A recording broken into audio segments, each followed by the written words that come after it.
28절을 봅니다. 볼지어다 내가 내 앞에 열린 문을 두었을 때 능히 닫을 사람이 없으리라. 내가 내 행위를 아노니 내가 작은 능력을 가지고도 내 말을 지키며 내 이름을 배반치 아니하였도다 라고 합니다. 아멘입니다, 여러분. 내가 내 앞에 열린 문을 두었을 때, 여기서 열린 문은 두 가지 의미를 갖고 있습니다. 먼저는 빌라델비아 교회가 지리적으로 선교하기에 좋은 관문 역할을 할 수 있으니 복음 전할 기회의 문이 열렸다고 보는 것이고, 다음은 적은 능력을 갖고도 신앙을 지키며 주님을 배반치 않는 이런 빌라델비아 성도들에게 구원의 문, 기회의 문, 축복의 문이 활짝 열려 있다는 의미이기도 합니다. 내가 내 행위를 아노니라고 했습니다. 주님은 작은 빌라델비아 교회가 어떻게 큰 이 신앙을 지키고 있는지를 알고 계십니다. 그리고 주님은 그 모든 사람을 아시고 뭇사람들의 이 마음을 아시고 우리 모든 신앙행위 열린 문과 같이 주님 앞에 여러분 공개되어 있는 것처럼 다 알고 계시는 분이십니다. 적은 능력을 가지고도 내 말을 지키며 내 이름을 배반치 않았다. 여기서 적은 능력이란 이 적은 능력이라는 것이 반드시 어떤 영적인 능력을 의미한다고 보기보다는 가난하고 교인 수가 얼마 안 되고 외형적 규모가 작다고 보는 것이 바른 해석입니다. 다시금 여러분 9절입니다. 보라 사단의 회 곧 자칭 유대인이라 하나 그렇지 않고 거짓말하는 자들 중에서 몇을 내게 주어 저희로 와서 내 발 앞에 절하게 하고 내가 너를 사랑하는 줄을 알게 하리라. 아멘. 보라 사단의 회 곧 자칭 유대인이라 하나라고 합니다. 여기서 사단의 회당이라는 말은 영어로 The Synagogue of Satan이라는 뜻입니다. The Synagogue of Satan, 사탄의 회당. 이 말은 이미 서머나 교회에서도 나온 말입니다. 서머나 교회에서도 이 말을 했죠. 서머나 교회와 빌라델비아 교회는 유대인들 때문에 고통을 당했습니다. 율법을 준수하는 유대인들은 자기들만이 아브라함의 후손이며 모세의 율법 정신에 따라 사는 유일한 하나님의 백성이라고 그들은 생각했습니다. 여기서 회당과 교회의 갈등이 있음을 볼 수가 있습니다. 여러분 로마서 2장 28절로 29절에 보면요. 사도 바울은 표면적 유대인이 아니요 이면적 유대인이 참 유대인이라고 밝힌 바가 있습니다. 이 말씀을 좀 다시금 해석을 해보면은 사도 바울은 외적으로만 유대인 척하는 것이 유대인이 아니라 이 마음적으로 내면적으로 유대인처럼 살아가는 것이 참 유대인이다. 그런 뜻 아니겠습니까? 유대인들은 자기들만 선택받은 백성, 하나님의 백성이라고 주장했지만 그들은 아브라함의 자치를 따르지 않았고 율법의 정신대로 살지도 않았습니다. 오히려 그들은 하나님의 아들을 알아보지 못하고 메시아를 십자가에 못 박혀 죽이지 않았습니까? 그러고서도 그들은 지금 그리스도를 따르는 성도들을 괴롭히고 있으니 유대인들이 모이는 회당은 실상 사단의 회당이라 할 수가 있는 겁니다. 다시금 계속해서 내 발 앞에 절하게 하고 내 발 앞에 절하게 하고 유대인 중 몇 사람이 마음의 변화를 일으켰습니다. 그렇게 핍박받던 유대인들이 빌라델비아 교회에 섬기는 하나님이 진짜 하나님인 것을 인정하고 그들의 신앙이 잘못된 것을 시인하며 빌라델비아 교회와 교제하기를 원하는 겁니다. 내가 너를 사랑하는 줄을 알게 하리라. 빌라델비아 교회에 이런 상황 변화가 일어나게 된 것은 빌라델비아 교회가 시련 속에서도 적은 능력을 가지고 주님의 말씀을 지키며 그 이름을 배반치 않은 것을 보고 그를 사랑했기 때문입니다. 나를 존중히 여기는 자를 존중히 여기고 나를 섬기는 자를 귀히 여기라는 성경의 진리가 여기서도 입증되는 셈입니다. 여러분. 변치 않는 한결같은 신앙은 주님의 사랑을 받는 비결이라 할 수가 있습니다. 다시금 10절입니다. 3장 10절. 내가 나의 인내의 말씀을 지켰은즉 내가 또한 너를 지키어 시험의 때를 면하게 하리니 이는 장차 온 세상에 임하여 땅에 거하는 자들을 시험할 때라. 아멘. 내가 나의 인내의 말씀을 지켰은즉 그냥 말씀이 아닙니다. 나의 인내의 말씀이라고 하신 것에 주목할 필요가 있습니다. 사실 모든 복음은 그리스도의 인내의 말씀이라고 할 수가 있습니다. 그리스도께서 모든 고난을 참고 죽기까지 복종하신 인내가 아니었다면 인류를 구원할 복음이 존재할 수가 없는 것이죠, 여러분. 그리스도의 복음은 하나님이 죄 많은 세상에 대하여 참으신 인내의 열매라 할 수가 있습니다. 내가 또한 너를 지키어 시험의 때를 면하게 하리니. 여기서 시험의 때를 어떻게 해석하냐에 따라서 환난 전 휴거설과 환난 통과설이 나누게 됩니다.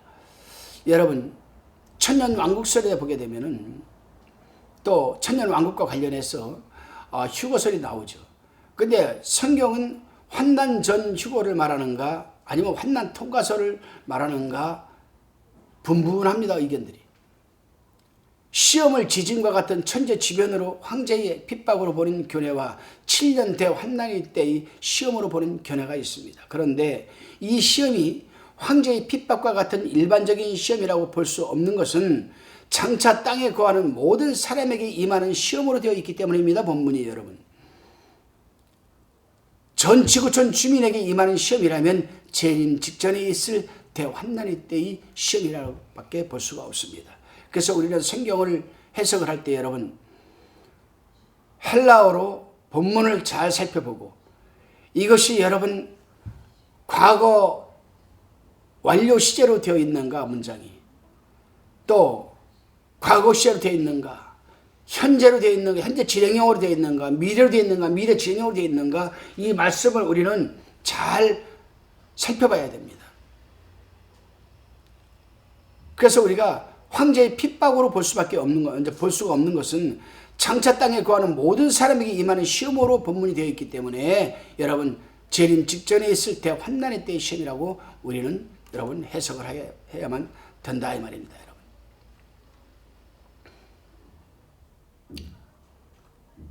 그 다음 문제가 되는 것은 그 시험이 대환난의 시험이라는 데 동의는 한다 하더라도 시험을 면하게 해주겠다는 약속인지 시험에서 지켜주겠다는 것인지 해석 여하에 따라 환난 전 휴거설이 나오고 환난 통과설이 나옵니다.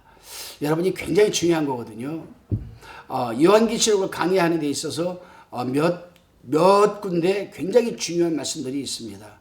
이 말씀을 어떻게 해석을 하냐에 따라서 요한계시록이 여러분 향방이 뜻이 바뀌게 됩니다.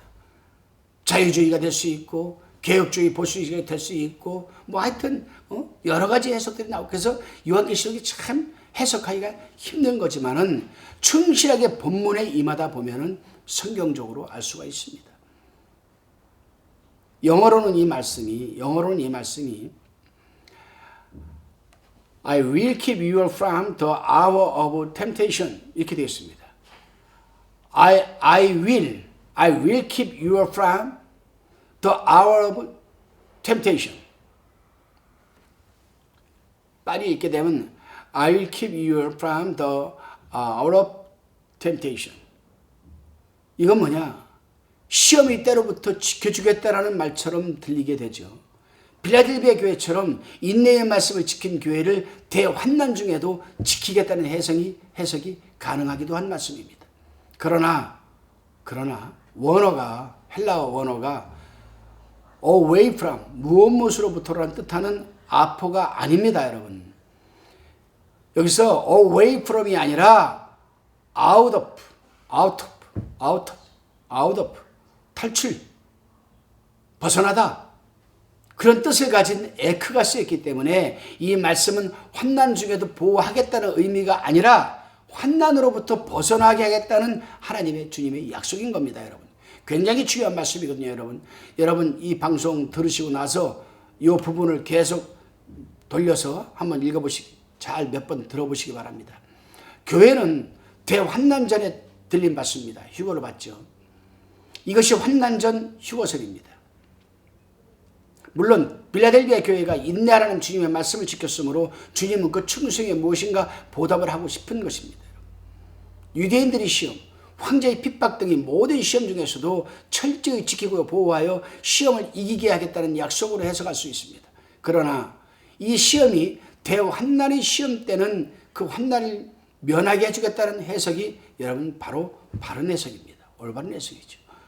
빌라델비아 교회는 지상에 있는 모든 교회의 모형이라 할 수 있습니다.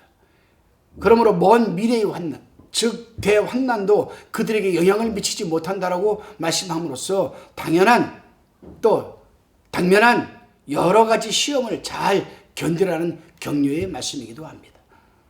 다시금 11절입니다, 여러분.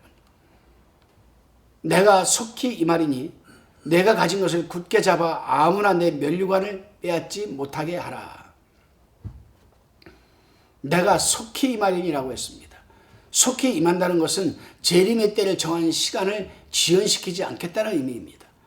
그러기에 우리는 그가 언제 오실지 모르게 항상 깨어 기도하며 기다려야 합니다. 인내심을 가지고. 내가 가진 것을 굳게 잡아라고 합니다.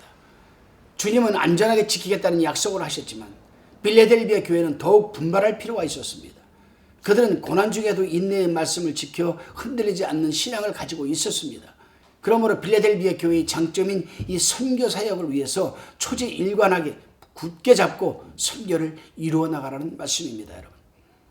아무나 내 면류관을 빼앗지 못하게 하라라고 했습니다.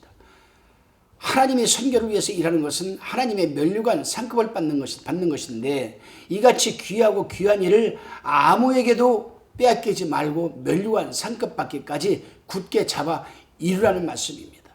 면류관 상급은 순교하는 하나님의 종들이 받는 상급이고 세마포 상급은 성도들이 받는 상급입니다. 그리고 성도가 순교하여 면류관의 상급을 받는다면 그도 하나님의 형제의 반열에까지 이르게 되는 겁니다. 다시금 12절 13절을 보겠습니다. 12절에 이기는 자는 내 하나님 성전의 기둥이 되게 하리니 그가 결코 다시 나가지 아니하리라. 내가 하나님의 이름과 하나님의 성 곧 하늘에서 내 하나님께로부터 내려오는 새 예루살렘의 이름과 나의 새 이름을 그의 위에 기록하리라. 귀 있는 자는 성령이 교회들에게 하시는 말씀을 들을지어다. 아멘. 이기는 자는 내 하나님의 성전이 기둥이 되게 하신다라고 합니다. 하나님께서는 선교에 충성하고 최선을 다하면 하나님의 성전에 기둥이 되게 하신 상급을 주십니다. 여기서 이마에 하나님의 이름과 새 예루살렘의 이름과 예수의 새 이름이 쓰여진 경우가 있고 요한계시록 22장 7절 17절에 보게 되면 흰돌에 나의 새 이름이 쓴 것을 받는 경우가 있습니다. 흰돌 위에 나의 새 이름이 기록된 자는 하나님의 성전에서 어린 양의 신부로서 섬기는 일을 이루는 자이고 이마에 예수의 새 이름이 쓰여진 자는 순교 사도로 하나님의 성전의 기둥 같은 자요 왕 같은 제사장들입니다. 근데 이렇게 말씀합니다. 결코 다시 나가지 아니하리라. 왕 같은 제사장이 되면 성 안에서 성 밖으로 나가기도 하고 들어오기도 하는데 결코 다시 나가지 아니한다는 것은 하나님의 성전에서 쫓겨나지 않는 존재가 된다는 뜻으로 우리는 해석을 해야만 됩니다.